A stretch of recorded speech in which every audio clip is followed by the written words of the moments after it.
talking about how this is where the light music Masterclass is going to be, right here. A little bit of Miami. We'll tour the room. TV, not bad. Mirror. There's Carl. Wave at Carl. Hi. Looks like a bathroom. There it is. There's a little tour of the room, guys. Here we are on the 16th floor, Central Park.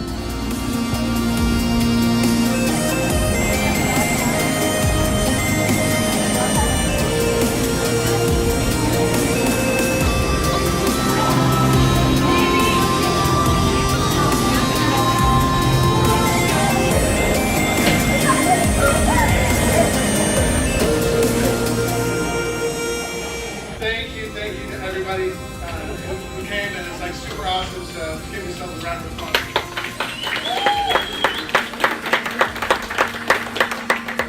Rob Matheson, many times world champion, pipe major of shots like at 13.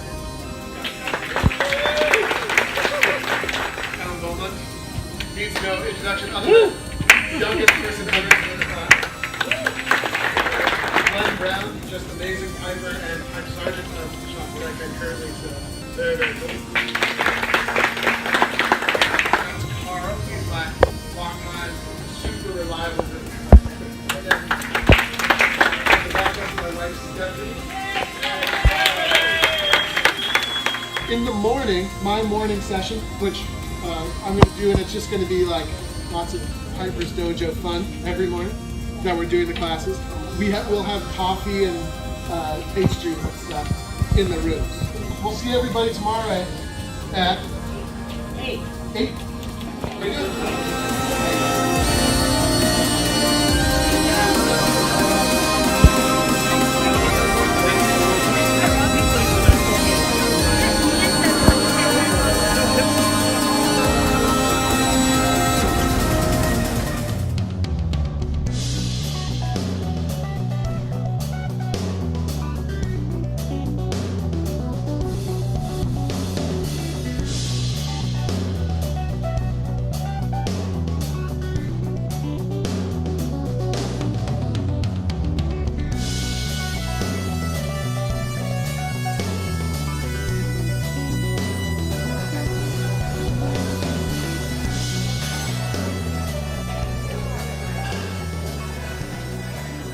When I was about 13, because Jim McGilvery knew who I was and I was a young kid, I was ultimately recruited to help him start the piping program at St. Andrews College in Ontario.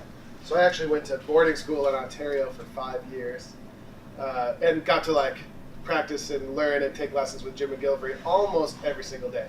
So for those who don't know, Jim McGilvery is a very famous piper from Canada, won 2 clasps. So he's like right up there with the best. And so I was fortunate enough to, get to do that for a while. And then again through the Invermark schools, I met Jack Lee.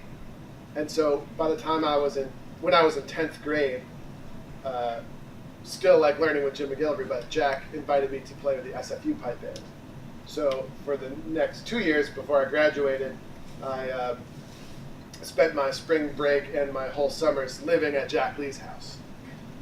And so I did that, which was pretty exciting, and I played in the SFU pipe band for 6 seasons.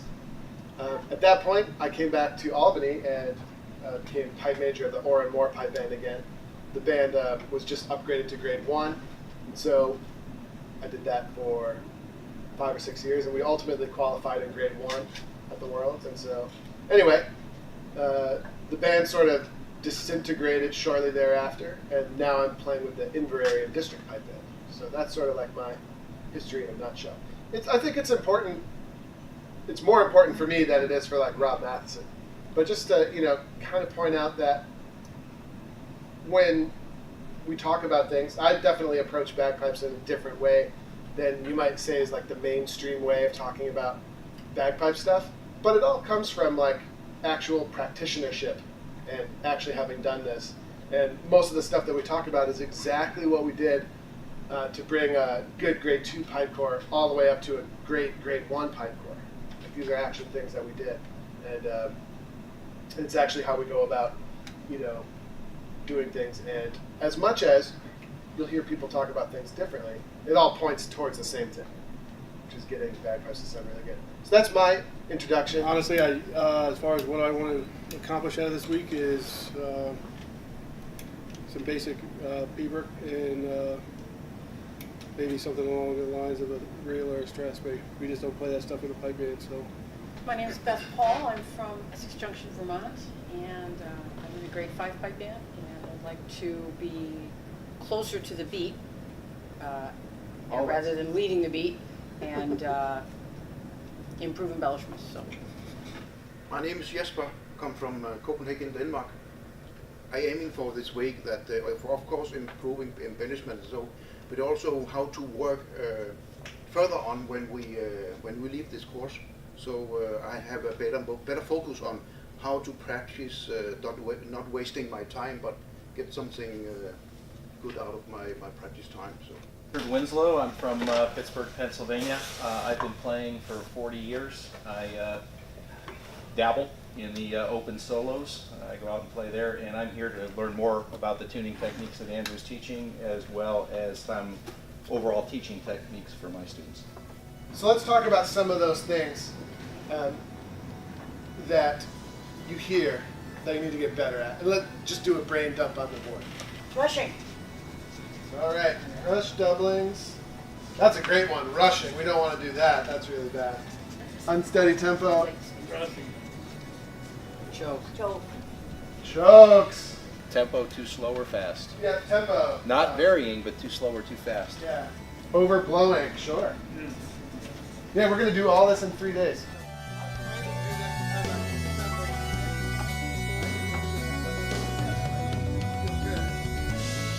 So bring it down slowly, and when you think it's spot on, just to double check it's spot on, go a millimetre further and say, and tweak it back.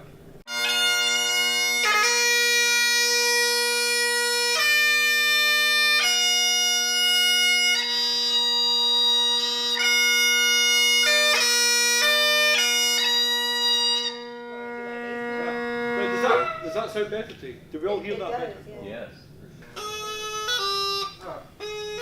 Okay, you're done. Okay,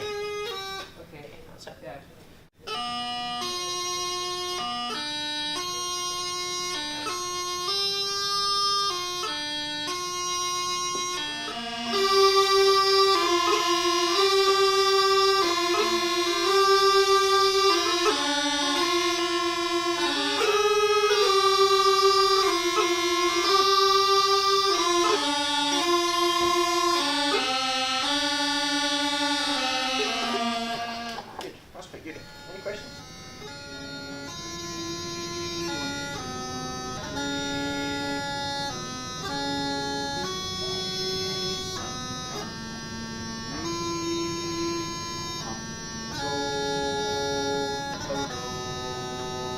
Yeah.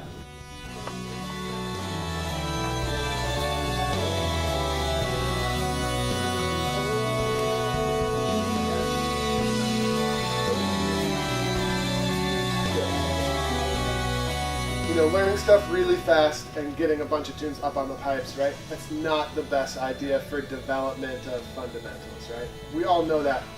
With that said, striking that balance between focusing on the things that need to be focused on and having fun, because it can also be really boring, right? To try to work on Scott and the Brave until it's perfect when you're a beginner, that's not going to keep fuel in the tank as far as enthusiasm as well. Does that make sense?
There's the Glaswegian beast right there. Apparently, we need someone to help him put sunscreen on his back. Who's it gonna be? Melanie? Carl? Helen Boma, you're doing it. All right, so here's the deal. Theoretically, GoPros are waterproof, but this is the first time I've tested it, so it's going, it's recording. Ready? Ready, Kelly?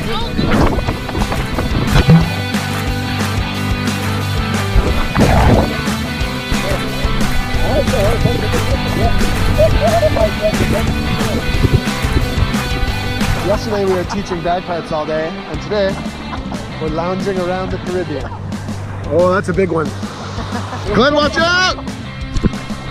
That was scary.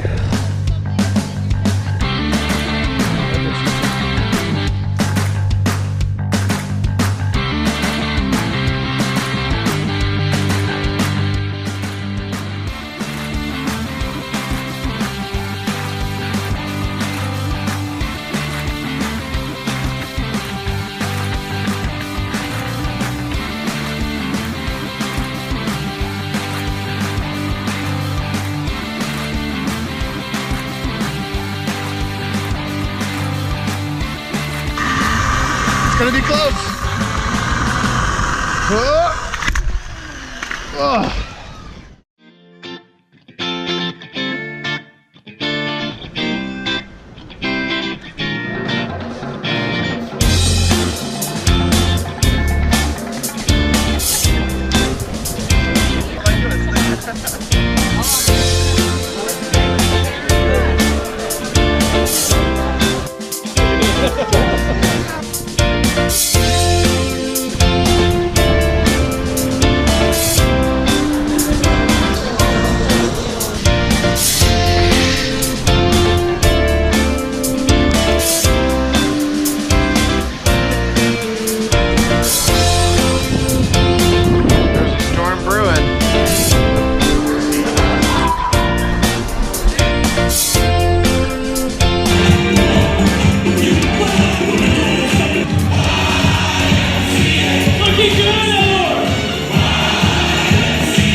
I'm still pausing.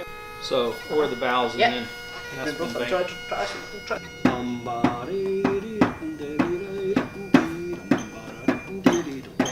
It's what we would call in Scotland a gallus swing. Right, a gallus swing.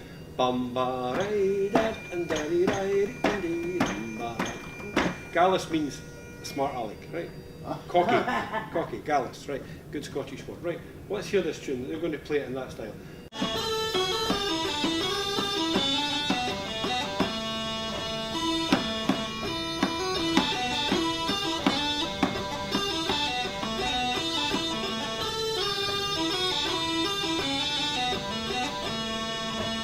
And I would blow through 500 reeds, and we would take the best 100 for his shop and for the band. So while I would leave there with like a pounding headache from blowing 500 reeds, the knowledge and the experience is invaluable because I'm learning how to pick a reed, what to look for, you know, what's the sort of strength that I'm looking for. Go. One, rest. Okay. You went way too early. Okay. Wait for it. As they would say in Northern Ireland, wet fart. Okay? Ready? Set. Go. We want to try and make sure that the reed is balanced all the way up through the chanter. One thing that I look out for there is especially on the top hand, that they're not too sharp. It's a tendency nowadays with a lot of reeds to be really quite sharp on the top hand. And it's something that I don't really like, so I always ask getting reeds from the reed maker to try and get them flatter on the top hand.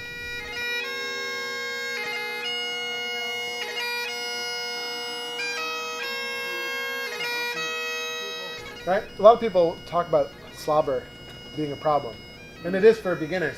It's because you're letting the wet part of your lip touch the blowpipe. So we want to keep the dry part of our lips on our blowpipe at all times.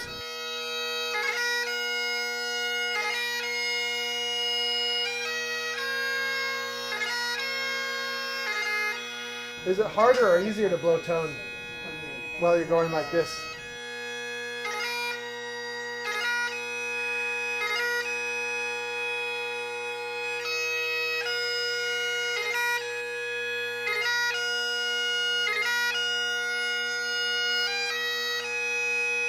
There is no reason we need a practice channel necessarily. It's highly convenient. But what would we gain if we went directly to the pipes? Angry spouses. Angry spouse, yeah, okay. Ready, go.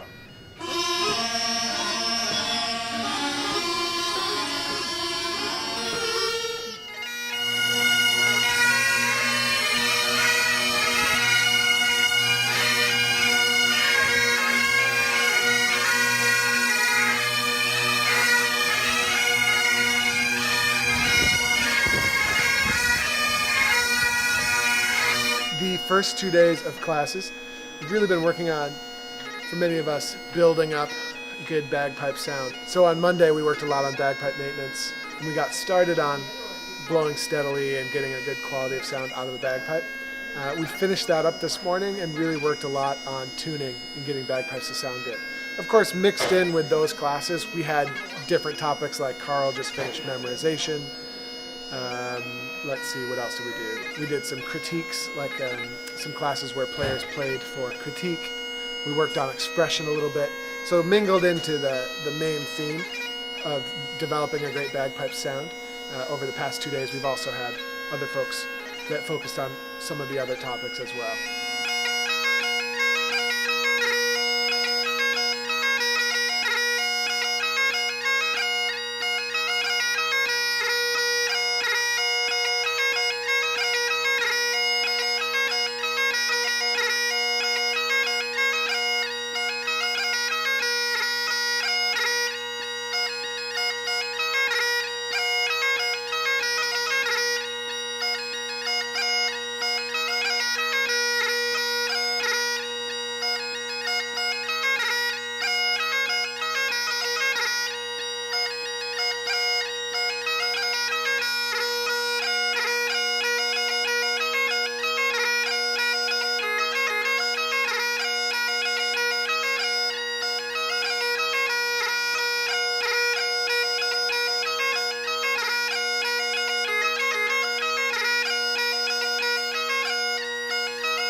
It's perfect.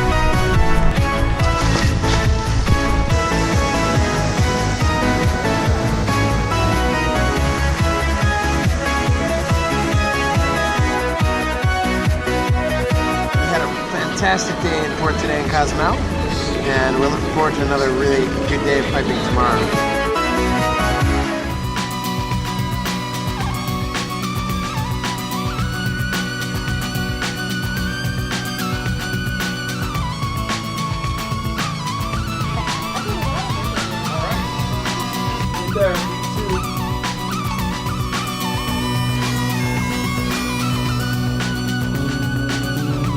You need to develop and know exactly what's happening with that reed, so that before you strike your pipes up, whether it be a competition or an engagement, you know the kind of sound that you're going to produce.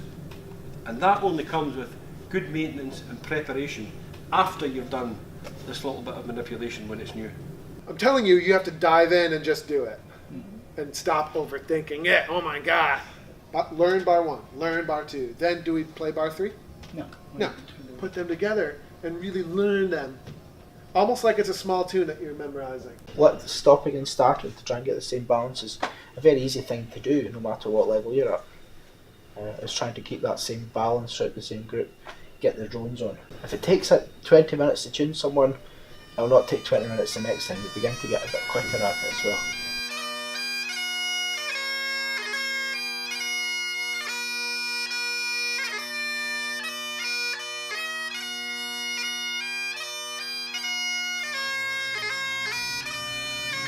So tune composition competition. Composition. We're going to split everyone up into 4 equal teams, and each team will have a captain. Me, Glenn, Rob, and Callum. The idea is to make it a musical tune. I think the best thing to do is I'm just going to make teams, and then we'll maybe juggle once we see the teams. 1, 2, 3, 4, 1. There's a separate prize. You'll get a voucher for the best tune. The real prize is the tagline. Yeah. So everybody has a chance of a prize here. There's 2 prizes, right? The team will get a gift voucher for the Kilt Centre for the tune, but the individual winner with the best tagline, which we will select, will win a new kilt. Okay. The first team to guess the number behind my back gets to choose their captain. Who said 8? Okay, you guys get first pick of team captain. Whoever the first. Can you show me a video of what they have? Just kidding. We're gonna beat them. I like that she's singing. I like that. It's just a tiny little change to give it more fluff.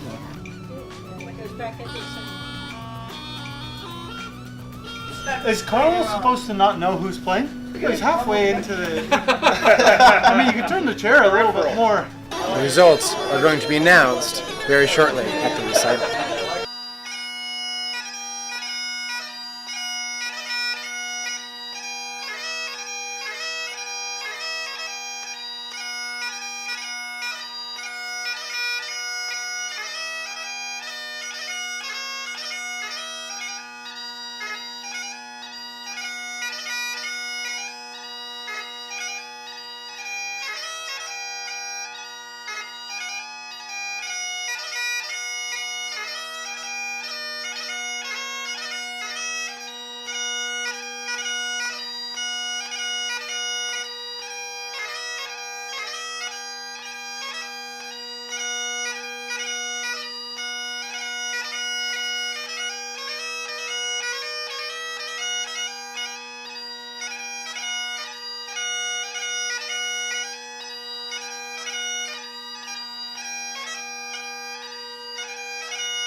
was judged and decided the winning team. So without further ado, The winning team composed tune number 3. so we asked people to write 1, maybe 2 sentences about what they like about a bagpiping crew. Kilts on the zip line. Dojo away. Sun-filled skies on the Caribbean blue. Piping done right with Dojo U. Yeah. But the one that really caught us was make a dojo cruise your vessel of learning. Who's that? First of all, thank you very, very much for your very generous donation. And can you tell us just very quickly, what did you donate today?